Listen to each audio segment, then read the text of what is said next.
साक्षीदार असणारी ही तुमची माझी बारामती नगरी छत्रपती शहाजी महाराज व त्याच्यानंतर छत्रपती शिवाजी महाराजांच्या पदस्पर्शाने पुणे झालेल्या या बारामतीत छत्रपती शिवाजी महाराजांच्या नावाने महाराष्ट्रामध्ये आम्ही 4 स्पर्धा घेत असतो।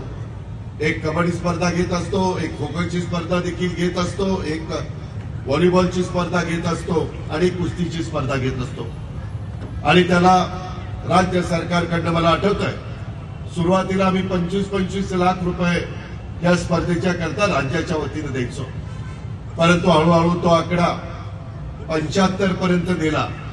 मी आज राज्याचा अर्थमंत्री या नात्याने पुढच्या वेळेसपासून या ज्या 4 स्पर्धा महाराष्ट्रामध्ये होतील त्याला राज्य सरकारतर्फे 1 करोड रुपये त्या ठिकाणी मी जाहीर करतो। कारण शेवटी खेळ चांगला झाला पाहिजे, त्याच्यामध्ये कुठं काटकसर होता कामा नये, त्याच्यामध्ये जादा खर्च देखील होता कामा नये, खेळाडूंना देखील त्याच्यामध्ये सगळ्या सुविधा मिळाल्या पाहिजे। मला आठवते सुरुवातीच्या काळामध्ये ज्यावेळेस महाराष्ट्रामध्ये स्पर्धा व्हायच्या त्यावेळेस खेळाडूंची अवस्था काय असायची, पण नंतर चित्र बदलत गेलेलं आहे।